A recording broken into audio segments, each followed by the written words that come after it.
datang di podcast Pancasila kelompok 3 bersama saya Aligra Deta Putri. Saya Francisca Eka. Nah, hari ini kita mau ngapain ya, Kak? Hari ini kita mau bahas nih tentang kasus viral yang belakangan ini. Kegagalan siswa dalam mengikuti SNBP, tapi ini kelalaiannya dari pihak sekolah, bukan dari siswanya. Nah, kita juga sudah melakukan wawancara dengan Miss Nancy selaku guru yang melakukan pengisian data SNBP dari SMK Atisa di Pampara. Nah, dari hasil wawancara ini kita pengen tahu gimana sih cara proses pengisian data. Kenapa masih ada sekolah yang lalai dalam melakukan tugas ini? Mari kita simak wawancaranya. Selamat malam, Miss. Selamat malam, salam kenal Kak Clara. Salam kenal, Miss. Kenalin aku Jeremy. Kak Jeremy. Ya. Halo semuanya. Selamat datang di podcast Pancasila kelompok 3. Ya, hari ini saya dan juga rekan-rekan yang ada di sini akan membahas topik yang sangat krusial nih. Ya, terutama bagi para pendidik dan pihak sekolah, yaitu mengenai tanggung jawab sekolah dalam pengisian data seleksi nasional berdasarkan prestasi atau yang biasa kita kenal dengan sebutan SNBP. Ya, bersama saya Jeremia dan rekan saya Clara. Ya, hari ini kami bersama narasumber kami, yaitu ada Miss Nancy. Halo semuanya, perkenalkan saya Miss Nancy, biasanya dipanggil Miss Nancy. Nama lengkap saya Nancy Fajar Wulandari. Kebetulan saat ini saya dipercaya untuk menjadi guru BK di sekolah menengah kejuruan Atisa di Pamkara yang beralamat di Lipo Karawaci. Mungkin teman-teman, kakak-kakak yang lewat di Karawaci nanti satu saat bisa berkunjung. Dan kebetulan juga oleh kepala sekolah, saya juga dipercaya untuk menjadi koordinator untuk penerimaan pangkalan sekolah SNBP dan SNBT untuk siswa-siswi kami. Ya, terima kasih Miss Nancy ya sudah menyempatkan diri dan hadir di dalam podcast kita pada hari ini. Ya, mungkin kita langsung ke pertanyaannya saja ya. Ini pada malam hari ini kita akan ada beberapa pertanyaan nih yang kita ingin ya sama-sama cari tahu lah, dapatkan informasinya. Mungkin yang pertama-tama mungkin Miss Nancy bisa ceritakan, Miss, bagaimana alur pendaftaran SNBP dari sisi sekolah? Ya, kayak siapa aja sih pihak yang terlibat dan bagaimana prosesnya? Oke, terima kasih Kak Jeremia untuk waktunya. Selamat malam juga untuk kakak-kakak yang sudah hadir malam ini. Terima kasih untuk kesempatannya. Mungkin saya bisa memberikan ulasan sedikit ya Kak Jeremia. Untuk SNBP khususnya, itu sebenarnya kami guru-guru BK itu terlebih dahulu akan menerima jadwal dari pusat terkait dengan jadwal-jadwal SNBP-nya untuk memulai PPDS-nya itu biasanya sebelum semuanya itu setiap guru BK dan operator itu akan mengikuti pengarahan secara online yang diselenggarakan oleh Panitia Penerimaan Mahasiswa Baru PTN. Biasanya itu di awal-awal Desember, sehingga nanti setelah kita mendapatkan pengarahan dari Panitia Penerimaan Mahasiswa Baru, kami para operator sekolah, juga guru BK, juga guru kurikulum, mungkin di beberapa sekolah juga untuk kesiswaannya, wali kelas itu akan bekerja bersama-sama untuk menyusun siapa-siapa siswa yang eligible. Karena kalau menyusun siswa eligible, tentunya kan kita perlu proses untuk memasukkan nilai rapot dari kelas 1, kelas 10 ya sekarang, kelas 10, 11, dan 12 semester 1.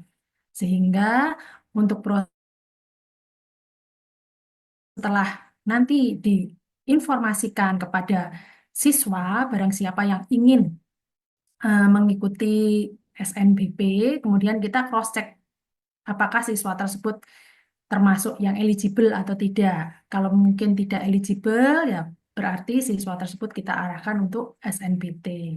Sehingga setelah nanti kita sudah menyusun siswa-siswa kita, kemudian nanti jadwal untuk pengisian pangkalan data sekolah itu akan diumumkan juga secara terpusat dari nasional. Sehingga nanti kami harus apa, memiliki masa sanggah istilahnya ya, masa sanggah untuk melihat apakah kuota sekolah kami itu sudah sesuai belum dengan ketentuan panitia. Kalau seandainya ada kesalahan, misalnya seharusnya kami punya kuota 40%, tapi tertulisnya nantinya di pangkalan data hanya 30%. Nah, itu kami harus meluruskan itu ke panitia, sehingga memerlukan proses yang cukup panjang.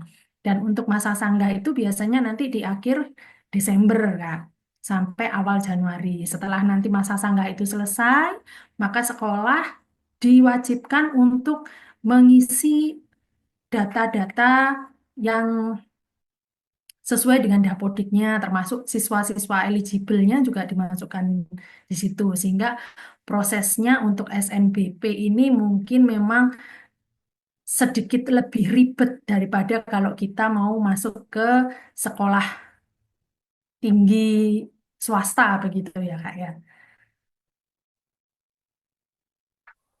Baik, Bu. Lalu selanjutnya kalau boleh tahu data yang diperluin buat yang disiapkan sekolah untuk pengisian SNBT itu apa aja sih? Terus rumit gak sih prosesnya? Kalau data yang perlu dipersiapkan salah satunya adalah data dapodik. Sebenarnya kalau data dapodik itu tidak rumit ya Kak ya, karena itu kan dari tahun ke tahun sudah menjadi tugasnya operator sekolah. Jadi rumitnya mungkin versi dapodiknya itu akan berbeda-beda setiap tahunnya, sehingga memerlukan pembaruan-pembaruan.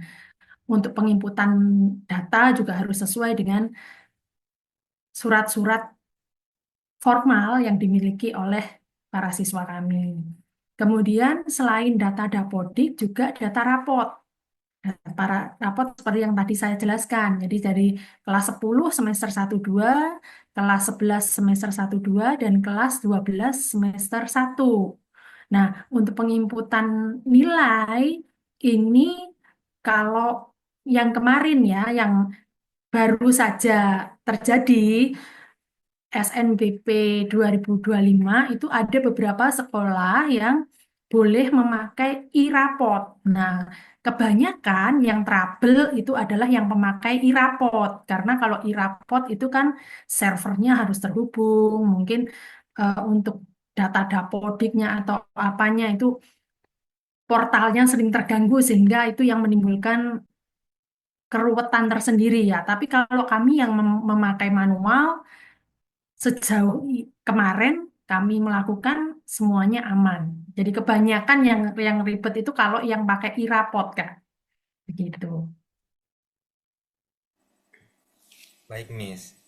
Em, kalau dari maaf, kalau dari pihak pemerintah atau dari pihak sekolahnya sendiri, ada gak sih, Miss, seperti kayak program pelatihan atau sosialisasi khusus kepada operator terkait mekanisme SNBP ini, Bu? Kalau pelatihan khusus, karena kebetulan sekolah kami sekolah swasta kecil ya, Kak ya, sehingga koordinasi kami lebih mudah begitu. Sehingga kami tidak ada untuk pelatihan khususnya. Mungkin kalau sekolah-sekolah negeri yang siswanya ribuan, ratusan, yang maksudnya lebih dari 500 siswa kelas 12, mungkin mereka memakai pelatihan secara khusus untuk menyamakan ide, menyamakan apa deadline-nya, terus kemudian juga menyamakan untuk syarat-syarat siswa eligible-nya bagaimana, begitu. Kalau kebetulan di sekolah kami sih tidak ada pelatihan khusus, Kak. Jadi semua yang terlibat untuk PPDS, untuk SNBP, semuanya wajib untuk ikut ketika siaran langsung dari panitia. Awal untuk pengisian itu wajib ikut, begitu aja. Tapi kalau yang ke siswa, kita ada. Dari kelas 10 kita selalu di materi BK, bimbingan konseling secara klasikal itu selalu kita sampaikan bahwa mereka harus mempersiapkan diri bagi yang berminat untuk ke perguruan tinggi negeri. Kemudian kita juga memberikan sedikit informasi ya kepada anak-anak bagaimana tata caranya kalau mereka nanti ingin lolos SNBP, SNBT bagaimana. Nah, itu kita sampaikan dari kelas 10, Kak. Tapi kalau untuk yang gurunya kita secara khusus tidak ada.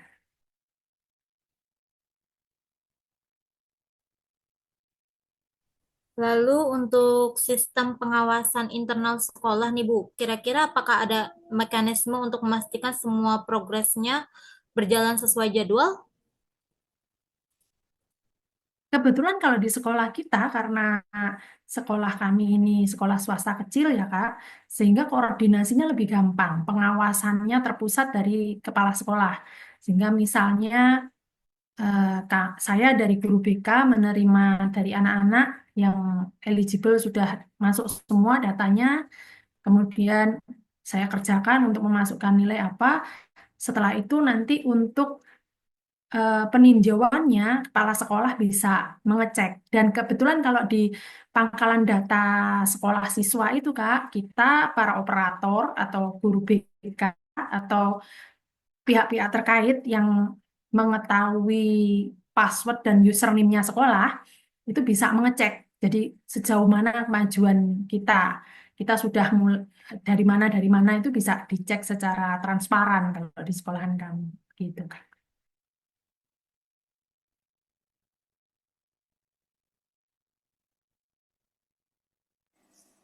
Baik Bu.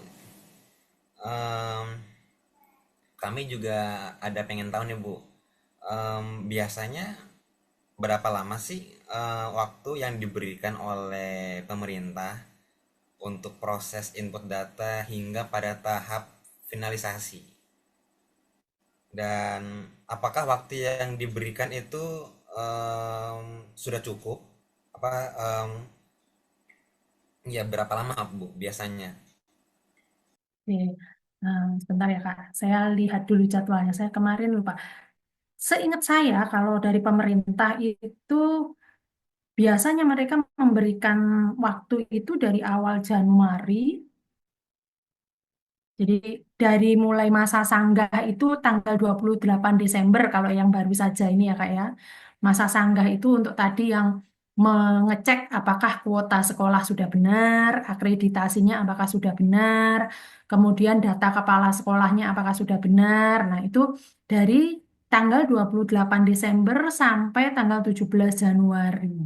Jadi kalau menurut saya pribadi masa sanggahnya itu sangat panjang ya, sehingga kalau hanya untuk mengecek kuota sih sebenarnya aman-aman aja kalau menurut saya ya, walaupun mungkin sekolah negeri yang besar pun seharusnya aman.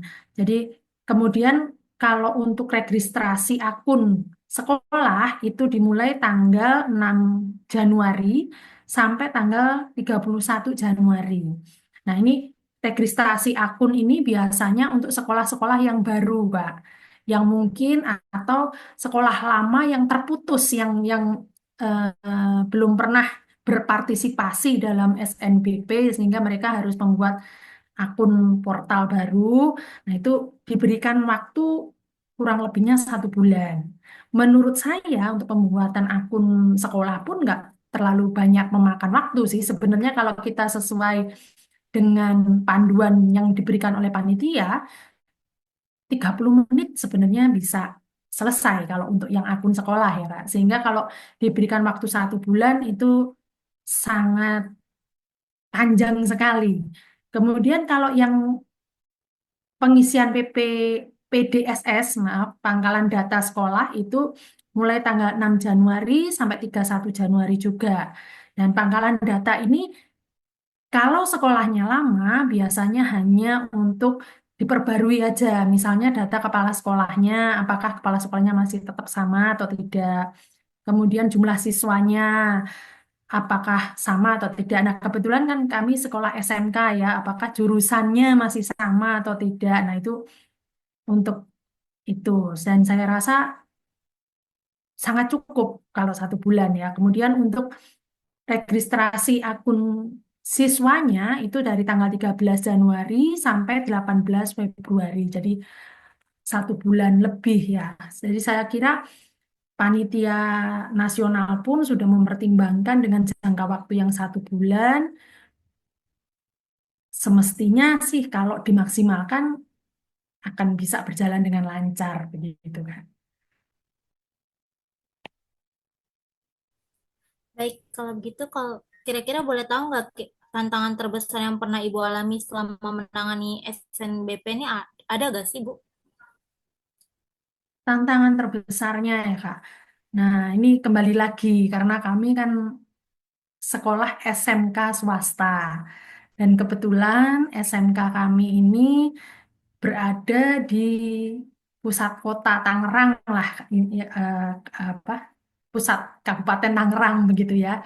Sehingga siswa-siswi kami itu karena mereka dari latar belakang sosial budaya keluarga yang kebanyakan wirausaha orang tuanya, kemudian juga orang tuanya lebih prefer jika anak-anaknya sekolah di perguruan tinggi swasta yang tidak harus meninggalkan kota Tangerang begitu ya, tidak meninggalkan wilayah Tangerang sehingga kesulitan tantangan terbesar saya di sekolah yang saya pegang ini adalah apa ya, seperti mengiklankan gimana ya caranya supaya siswa kita itu ada yang tertarik SNBP begitu. Jadi kalau di kami itu karena akreditasinya A, Kak, sehingga kuotanya cukup besar yang kami terima, 40% dari jumlah siswa per jurusannya. Nah, untuk mencari siswa yang mau mengikut SNBP ini cukup menjadi tantangan terbesar bagi kami. Karena siswa-siswa kami yang eligible biasanya mereka larinya ke luar negeri gitu atau ke swasta sehingga itu tantangannya lumayan besar gitu.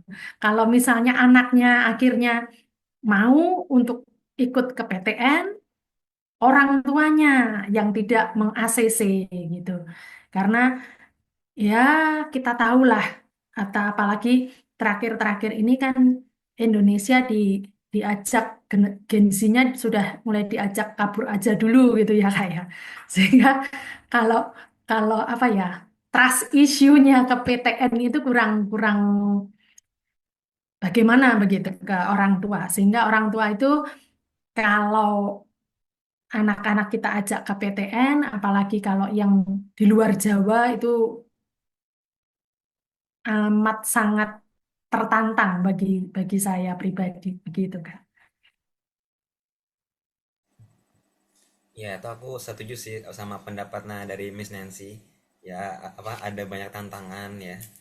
Dan em, kalau dari Miss Nancy-nya sendiri, em, ada gak sih Miss mungkin strategi khusus atau tips untuk apa untuk mencegah adanya keterlambatan ini dan untuk menghadapi tantangan yang apa yang tadi Miss Nancy udah eh, sebut gitu ya dari pengalaman Miss Nancy. Kira-kira Ada gak ya, Miss? Keterlambatan untuk pengisian data atau bagaimana ini, Kak? Iya, apa strategi atau tips dari pengalaman Miss Nancy untuk ya dari pihak sekolah, em, ya mencegah adanya keterlambatan dalam pengisian data untuk SNBP. Oke, oke. Terima kasih, Kak Jerini. Jadi kalau di kami, itu strategi yang kami lakukan adalah untuk nilai rapot, mulai dari kelas 10 semester 1, bagi siswa yang masuk ke 5 besar khususnya, itu pasti sudah langsung kita masukkan dalam satu data file tertentu supaya nanti ketika kuota sekolah di kelas 12 siswa ini berminat untuk SNBP, tinggal kita tarik data gitu sehingga tidak memerlukan waktu yang lama untuk input lagi satu persatu. Lalu juga untuk Dapodik itu selalu diusahakan oleh operator sekolah untuk selalu diperbarui ketika ada pembaruan-pembaruan itu selalu diperbarui dan juga koordinasi Kak dari kami misalnya ketika anak-anak nanti mengalami kesulitan untuk pengisian akun sekolah atau misalnya eh, ada kekeliruan dari salah satu panitia kami yang menginput data misalnya atau menginput nama itu kami harus secara terbuka untuk mengkoordinasikan dengan segera gitu sehingga tidak bisa hanya dipasrahkan dalam satu orang ya Kak ya sehingga kami perlu beberapa guru untuk membantu memastikan bahwa data yang kami masukkan itu benar dan setiap guru yang diberi tugas itu kami mengerjakannya dengan deadline. Misalnya begini Kak, kalau dalam pengalaman saya, biasanya server pusat itu untuk pendaftaran PDSS-nya, pangkalan datanya, ketika dia menjelang 10 hari menjelang penutupan, itu biasanya servernya itu agak sedikit lemot karena mungkin banyak yang menyerbu gitu ya. Jadi kami selalu punya deadline sebelum 10 hari penutupan itu kami sudah selesai semua. Walaupun mungkin nantinya ya harus ada drama-drama lembur dari guru ya, tapi itu resiko lah ya. Supaya nanti 10 hari menjelang penutupan itu kami tidak terganggu untuk apa untuk segera mengirimkan data ke pangkalan pusatnya begitu. Kemudian kalau yang tantangan saya pribadi untuk meyakinkan anak-anak ke PTN itu juga memerlukan pendekatan yang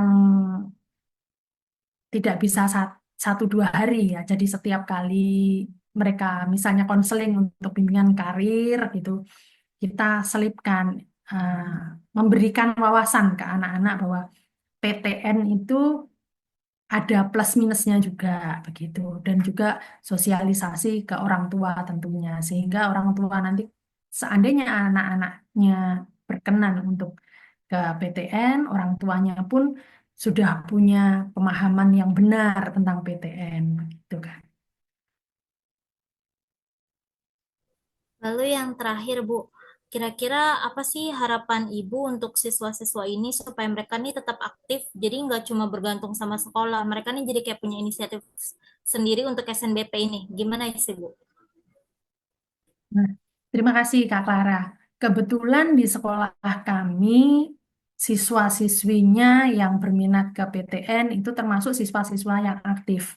Jadi kami dari awal kelas 12 selalu langsung mendata siswa-siswa mana yang berminat ke PTN.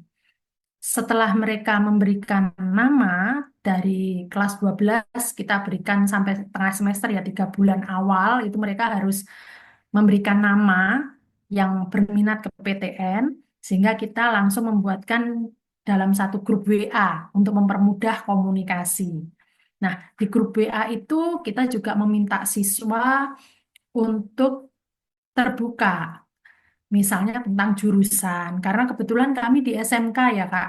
Kalau di SMK itu prosesnya saya akui agak riweh kalau mau riweh itu apa ya agak susah begitu ya kalau orang orang Tangerang bilang. Jadi kalau SMK itu kemungkinan diterima lewat jalur SNBP itu sangat kecil dibandingkan dengan siswa-siswi lulusan SMA. Walaupun walaupun terkadang ketika apa keberuntungan ada di atas anak-anak kita, mereka bisa masuk lewat SNBP. Tapi harus benar-benar sesuai dengan jurusan peminatan mereka begitu. Contoh misalnya seperti kami ada jurusan DKV dan akuntansi saja. Nah, anak DKV ini kalau misalnya berminat ke fotografi kan masih bisa. Kalau mau ke teknik informatika itu yang agak susah gitu. Tapi kebanyakan anak-anak kan eh, apalagi Gen Z sekarang ya mereka kurang kurang memperhatikan hal itu begitu. Sehingga ketika di grup WA itu kita komunikasikan harus siap. Kalau misalnya kalian eh, siswa kami ini tetap ingin dengan jurusan yang tidak bisa jika mereka menggunakan jalur SNBP, maka kami sarankan mereka untuk SNBT.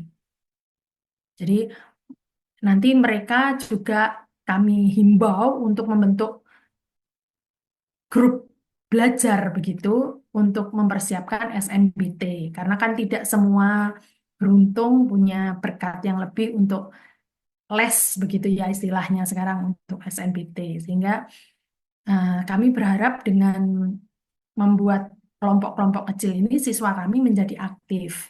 Lalu juga untuk pengisian data itu kami betul-betul juga terbuka dari siswa. Seandainya misalnya ada nama yang salah, maka siswa harus segera melaporkan kepada kami, entah itu ke saya sebagai guru BK dan atau ke operator sekolah atau ke wali kelasnya, begitu.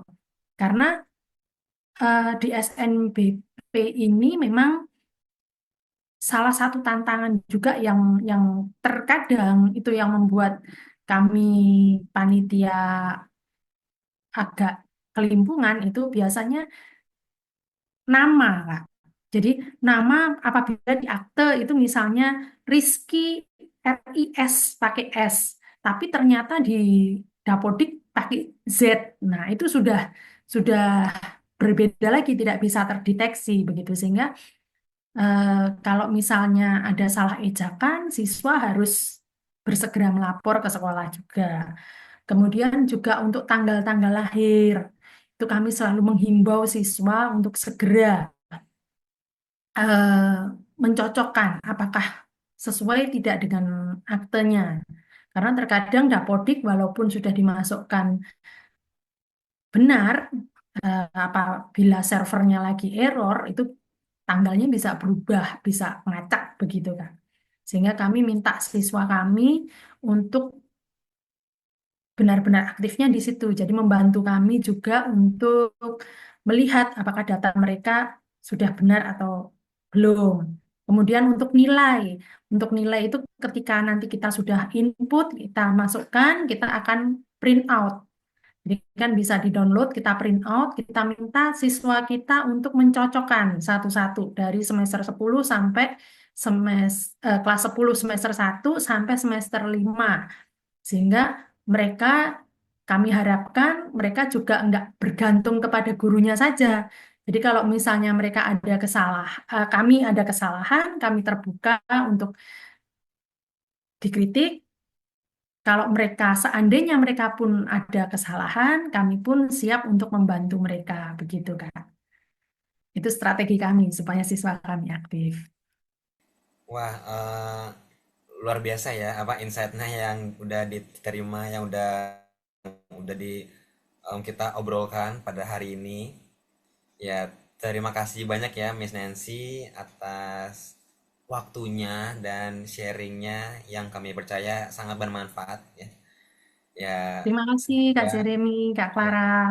Semoga apa yang saya sampaikan bisa Terima kasih menjadi Miss Nancy. informasi bagi semuanya. ya. Terima Terima kasih. kasih banyak ya Miss. Nah, Sobat Pancasila, dari hasil wawancara ini kita bisa tahu nih, seberapa penting dan krusialnya peran pihak sekolah dalam pengisian data SNBP. Sedikit kelalaian saja itu bisa mempengaruhi masa depan para siswa-siswanya. Tapi dengan komitmen dan persiapan yang bagus dari awal, serta koordinasi yang baik juga tuh bisa berjalan dengan lancar. Nah, jadi untuk para guru dan pihak sekolah di luar sana, yuk lebih teliti dan serius dalam proses ini. Karena masa depan siswa ada di tangan kalian. Terima kasih sudah menonton podcast pada hari ini. Sampai jumpa di podcast selanjutnya. Dadah!